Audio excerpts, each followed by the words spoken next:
बेहट चौकी के पास डंपर ने ट्रैक्टर ट्रॉली को मारी टक्कर, घायल हुए दर्जन भर यात्री। ग्वालियर के महाराजपुरा में बेहट चौकी के पास यात्रियों से भरी ट्रैक्टर ट्रॉली में डंपर ने टक्कर मार दी, जिससे ट्रॉली पलट गई, जिसमें सवार दर्जन भर यात्री घायल हो गए। घटना की सूचना मिलते ही महाराजपुरा थाना पुलिस ने मौके पर पहुंचकर सभी घायलों को जिला अस्पताल मुरार पहुंचाया है। ग्वालियर बाईपास पर होते हुए वे महाराजपुरा के बेहट चौकी के पास से गुजर रहे थे, तभी पीछे से आ रही तेज रफ्तार डंपर ने ट्रैक्टर ट्रॉली को खेरिया मोदी के पास तेज टक्कर मार दी। टक्कर इतनी तेज थी कि डंपर अपने साथ साथ ट्रैक्टर ट्रॉली को लेकर सड़क किनारे कच्चे रास्ते पर आकर गिरा है। हादसे में ट्रॉली पलटते ही यात्रियों में चीख पुकार मच गई। मामले का पता चलते ही पुलिस मौके पर पहुंची और वहां से निकल रहे वाहन चालकों की मदद से घायलों को बाहर निकालकर उपचार के लिए जिला अस्पताल मुरार में भर्ती कराया गया है। ग्वालियर के महाराजपुरा थाना क्षेत्र में बेहटा चौकी के अंतर्गत आज सुबह एक डंपर और ट्रैक्टर का एक्सीडेंट हो गया था। ट्रैक्टर जो है शिवपुरी से, ट्रैक्टर में करीब 12 लोग थे जो शिवपुरी से बाड़ी बसेरी धौलपुर में जो है काशदेव के मेले में जा रहे थे शामिल होने के लिए।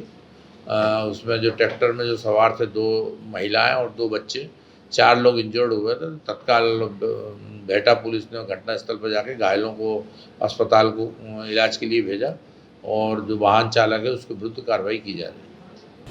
चौथे मून मिशन की तैयारियां, इसरो चीफ ने बताया चंद्रयान 4 का पूरा प्लान। स्पेस में चंद्रयान 3 मिशन की सफलता के 1 साल पूरे होने पर देश आज अपना पहला नेशनल स्पेस डे मना रहा है। चंद्रयान 3 के बाद अब Indian Space Research Organisation ISRO Chandrayaan 4 की तैयारी में जुट गया है। इसरो का ये स्पेसक्राफ्ट न सिर्फ चंद्रमा पर लैंडिंग करेगा बल्कि वहां से चट्टान और मिट्टी के सैंपल भी लेकर आएगा। इसरो चीफ एस सोमनाथ ने बताया, हमें चंद्रयान 4 का डिजाइन तैयार कर लिया है, यानी चांद से मिट्टी के सैंपल धरती पर कैसे लाए जाएंगे इसकी डिटेलिंग हो चुकी है। उन्होंने कहा कि अभी हमारे पास इतने ताकतवर रॉकेट नहीं है कि सब कुछ एक साथ ले जा सकें, इसलिए हम इसे कई बार में लॉन्च करने की प्लानिंग कर रहे हैं। उन्होंने आगे कहा, इसलिए हमें स्पेस में ही स्पेसक्राफ्ट के अलग अलग हिस्सों को जोड़ने की क्षमता विकसित करनी होगी। ये जोड़ने की क्षमता पृथ्वी की कक्षा में भी और चांद की कक्षा में भी काम करेगी। पीएम मोदी और जेलेंस्की की मुलाकात, विदेश मंत्री जयशंकर ने बताया, भारत का क्या है पीस प्लान। रूस और यूक्रेन के बीच जंग अभी रुकी नहीं है। 2 सालों से दोनों पक्षों के बीच जंग जारी है। जंग के बीच पीएम नरेंद्र मोदी आज यूक्रेन पहुंचे। पीएम मोदी ने कीव में राष्ट्रपति वोलोदिमीर जेलेंस्की से मुलाकात की। रूस और यूक्रेन युद्ध को लेकर अब विदेश मंत्री ने बयान दिया है। विदेश मंत्री एस जयशंकर ने कहा, संघर्ष खत्म करने के लिए भारत हर संभव योगदान करने को तैयार है। भारत का मानना है कि जंग के समाधान के लिए यूक्रेन और रूस को साथ आकर काम करना होगा। मोदी पहले भारतीय प्रधानमंत्री हैं जिन्होंने यूक्रेन का दौरा किया। पीएम मोदी और यूक्रेन के राष्ट्रपति जेलेंस्की की मुलाकात के बाद विदेश मंत्री एस जयशंकर ने प्रेस कॉन्फ्रेंस की। भितरवार नगर परिषद अध्यक्ष के खिलाफ अविश्वास प्रस्ताव लाने की तैयारी, 15 में से अधिकांश पार्षद समर्थन में। भितरवार नगर परिषद अध्यक्ष के खिलाफ अविश्वास प्रस्ताव लाने की तैयारियां हो गई हैं। भितरवार नगर परिषद के 4 पार्षदों ने आज ग्वालियर कलेक्ट्रेट पहुंचे, जहां इन पार्षदों ने नगर निगम अध्यक्ष बलदेव अग्रवाल के खिलाफ अविश्वास प्रस्ताव लाने के लिए पत्र दिया। वरिष्ठ पार्षद सुमंत जैन ने बताया कि उनके सहित 4 पार्षदों ने अपना हस्ताक्षर युक्त पत्र कलेक्टर में जमा करा दिया है और पावती प्राप्त की है।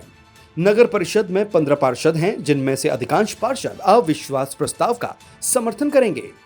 मैं पार्षद वार्ड क्रमांक 9 नगर परिषद भितरवार से आया हुआ हूँ।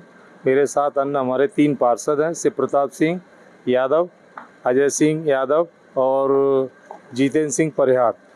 और मैंने उनको साथ में लेकर हम चारों लोगों ने भितरवार अध्यक्ष के खिलाफ नो कॉन्फिडेंस लेटर माननीय कलेक्टर महोदय को देने हम आए थे, लेकिन कलेक्टर महोदय आज नहीं, हमें ऑफिस में उपलब्ध नहीं हो पाई, तो हमने अपना जो नो कॉन्फिडेंस का हमारा प्रस्ताव था वो हमने ऑफिस में दिया है। स्टेनो साहब ने वो लिया है और स्टेनो साहब ने लेकर हमने उसकी विधिवत प्राप्ति दी है, गोल सील लगाकर उस पर डेट वगैरह डालकर आवक नंबर दिया है।